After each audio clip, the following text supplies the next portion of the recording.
And so here as well is a call for endurance.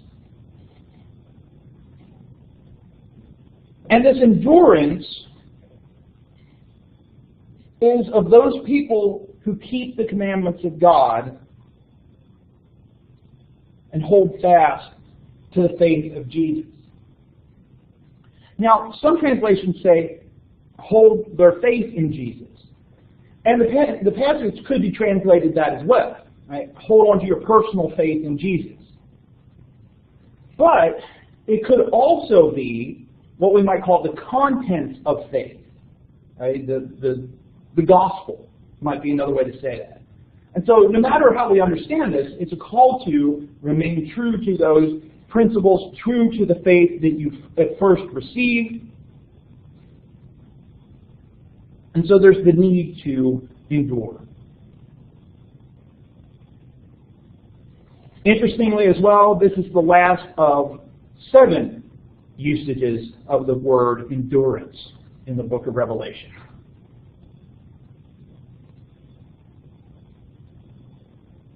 And so here's a call for the endurance of the saints based on the message of these 3 angels. But John hears another voice telling him to write. We've seen before where John was told not to write, but now he is to write something down. And what he is to write down is the second of 7 beatitudes or statements of blessing found throughout the book of Revelation. Blessed are the dead who from now on die in the Lord. Why is it that they are blessed? Well, they are blessed, and now the Spirit speaks, and the Spirit says they will rest from their labors, for their deeds follow them. Based on this statement of blessing, how could you put this in another way to communicate what's being said here? What's another way that you could say this? Or a way to put this message? It seems like things are so bad on earth that you're really better off today. Okay, yeah. Yeah, I mean, there certainly is this kind of idea of being dead is better, at least in the case of the experience there. What else might we say the message of this is?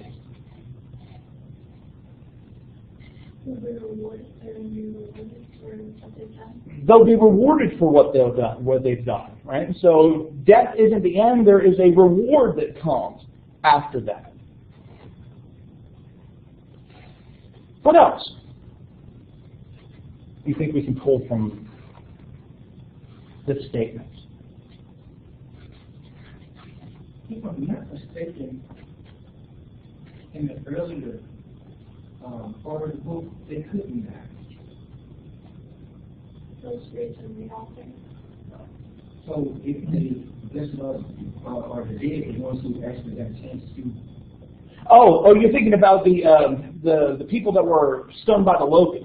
They wanted death, but yeah, I think he's talking here about somebody different, a different group, right? And so the people that suffer from the locusts were the people persecuting God's people, and these people, I think, are those that die in the Lord, right? Those that are faithful. Notice that the reward they receive is rest. And so we, death kind of pictured here as a rest, a Sabbath, is the way that the Hebrews writer talks about it.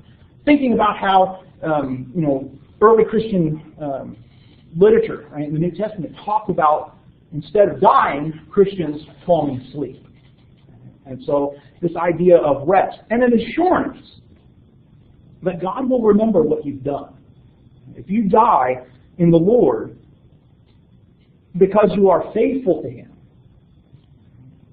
then He will remember what you've done. Questions or comments in this section? So far since we've been in Revelation, I haven't seen any direct indication of what happens to those who who died the physical death, but had not given their life to Christ. It seems like it's more so far towards those that are still there, are still alive. Yeah, and I don't think that I don't think that Revelation really covers that too much. I think other passages in the New Testament would talk about some of those things, but the focus is kind of on being faithful. Right? And I mean, now certainly from the previous comments about if you take the mark of the beast, your punishment or what you can look forward to is torment eternally. But there isn't really too much said about the other side. It's more focused on don't be on that side. All right? And here's what you get if you remain faithful. Okay. Talking about the mark of the beast, like in this chapter we saw the condemnation that their angel issued out for it. But in the last chapter, in verse 16, the second beast, it says he causes all, both great and small, both rich and poor, both free and slave, to be marked on the right hand or the forehead. And it never struck me how all-inclusive that was. And it seems like they didn't really have much of a choice when it came to that. Yeah, it does. And verse 15, though, I think does qualify it with, that worshiping the beast leads to getting the mark.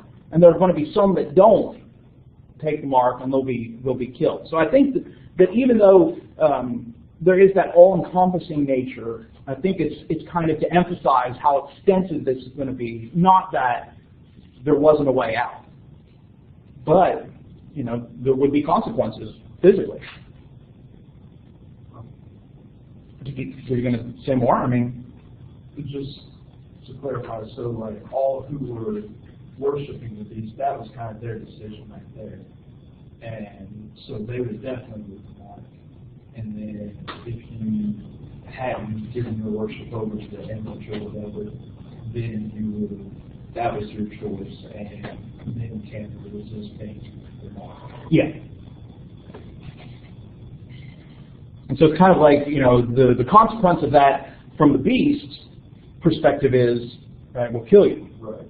But from God's perspective is, you're enduring faithfully. Yeah. Other questions or comments? We switch one more time. And we started off with 144,000 a lamb, and then we're talking about some angels, and now we're switching again. John looks and sees a white cloud. Now, I don't know that there's anything too symbolic about the white cloud. It's white because it's purity and it's cloudy. I don't think there's too much about that, except to point us again to Daniel chapter 7. On the Son of Man vision, of the Son of Man coming to the Ancient of Days. And so I think that's predominantly what's going on here. It's not necessarily a major plot point as much as it's setting the stage, cluing you into what's going on. Because seated on this white cloud was one like the Son of Man. Now, in other passages, and even in Daniel chapter 7, when we've seen clouds being involved, it usually seemed like a mode of transportation, right, coming with the cloud. In this case, it's more like a throne. Right? And so, kind of this is seated on a cloud. With a golden crown and a sharp sickle. Now, what's a sickle?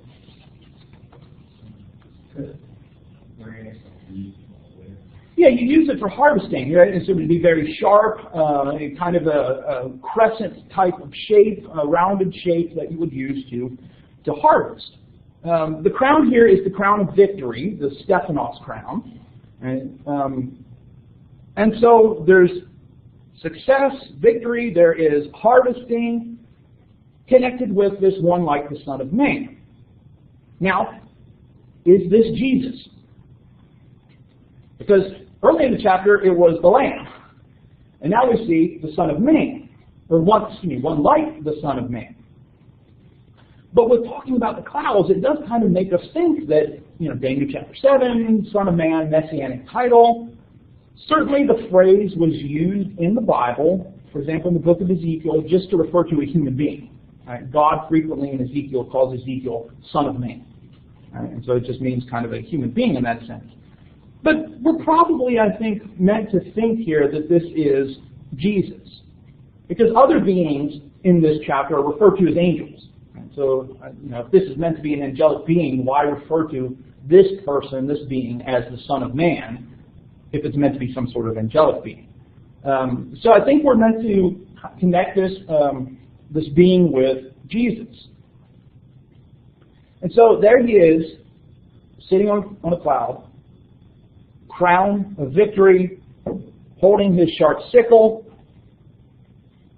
and an angel comes out of the temple with a message, almost with a command. Use your sickle and reap, for the hour to reap has come, because of the harvest of the earth is fully ripe. Now, while we're maybe not specifically sure what type of crop is meant to be harvested here, it's probably some sort of grain or wheat type of harvest. And so the idea is more of reaping grain. In a couple verses, it will be reaping grapes, and so it'll be a slightly different harvest. The command is given. It's time to harvest. The time has come. The harvest is ripe. Right? The 144,000 were the first fruits, and you got them at the beginning of the harvest. But now, as we get to the latter part of chapter 14, the harvest time has fully come. The rest of the harvest is ready. And I think ultimately we should understand this harvest as a harvest of the righteous of believers versus the great harvest, which is more about punishment and probably is more about the unbelievers. And so the command comes to harvest. And so the one who sat on the cloud swung his sickle over the earth. Right? God's judgment, God's work being done. And the earth was reaped. Now again, we're not sure what crop it is, but there's a difference here. Right? The second harvest, the great harvest, seems much more violent. Right? There's blood talked about and trampling. And certainly if this is kind of like meant to suggest a wheat harvest, we might think of the parable of the wheat and the tares from Matthew chapter 13. Right? The wheat and the tares grow up together until it's time for the harvest, and the wheat is gathered into barns, and the tares are collected to be burned. So perhaps this first harvest is to protect the believers, and the second harvest bringing judgment.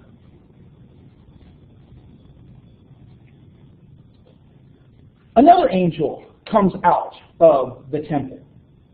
Right? He too has a sharp sickle. So a different being from the Son of Man, but similar responsibility. And if we are right, that if I'm right, I don't know if you agree with me or not, so I'll just say if I'm right, and these two harvests are believers and non-believers, righteous and unrighteous, it would make sense why the Son of Man is connected with the reaping of the righteous and leaves the harvest of the wicked to his angels to do. But so this other angel comes out of the temple, and then another angel comes out from the altar. Almost like they've been playing hide and seek and are popping out all over here, right? Now, with this angel coming out of the altar, what's that all about? Well, maybe thinking here of judgment, right? The souls under the altar. Right? We've seen other things connected with judgment and the altar. Maybe by saying he comes out of the altar, it's the response to the prayers of the saints which have been offered on the altar. But here again, I had another, wait, what moment? When we're told that this angel has authority over fire.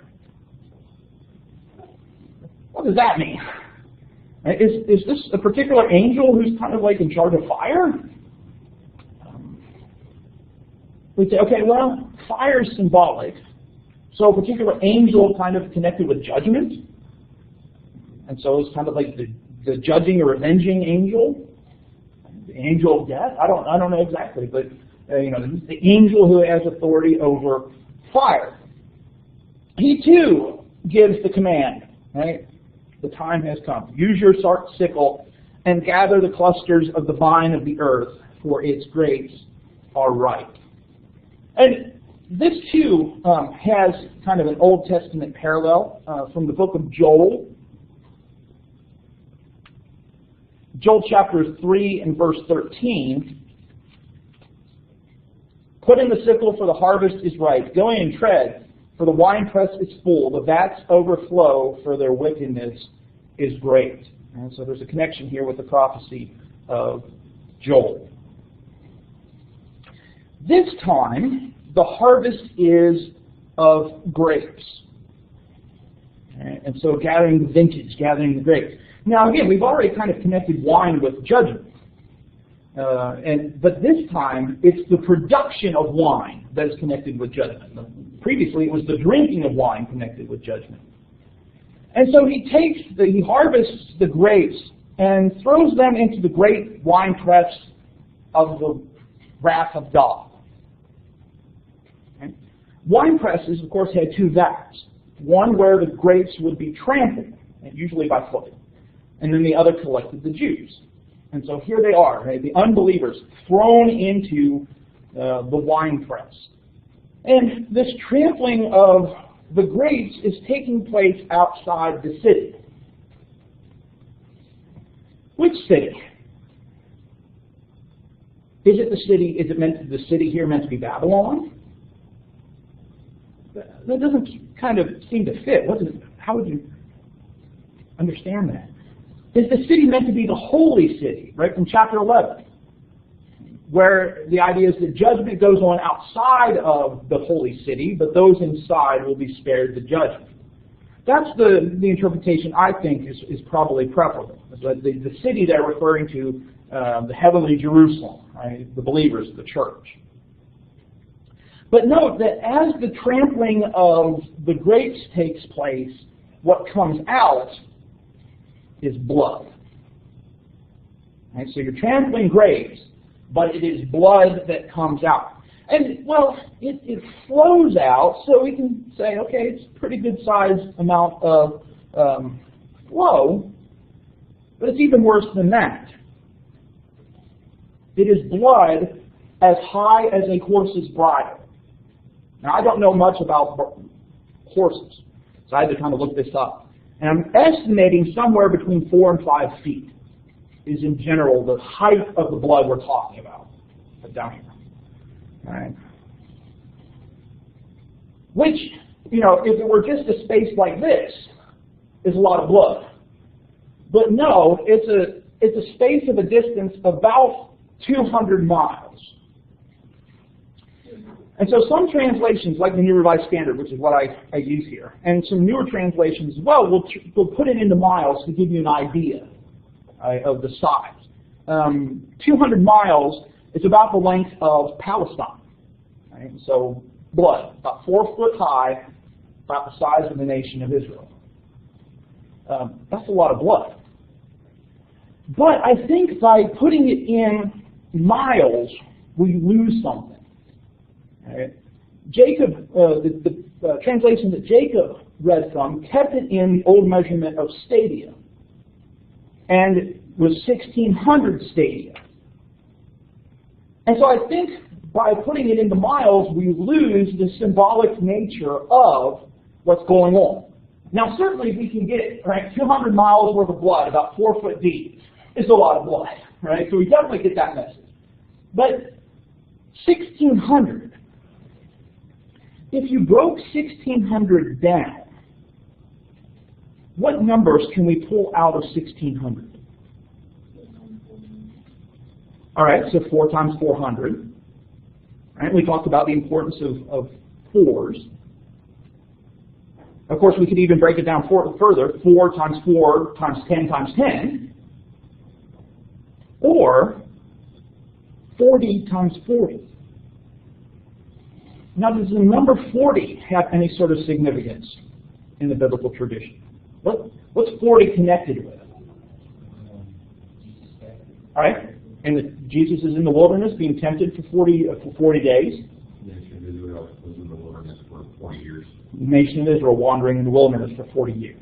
And so I think, again, if we lose that, if we put it in miles, we lose that symbolic nature, right? That there's, connected with oppression and testing, and now God is bringing that upon the persecutor. Right? And so, yeah, we still get the idea, right? A lot of blood, a lot of judgment, it's going to be bad. But I think we lose some of the symbolic ideas of where God's really placing this in his thinking.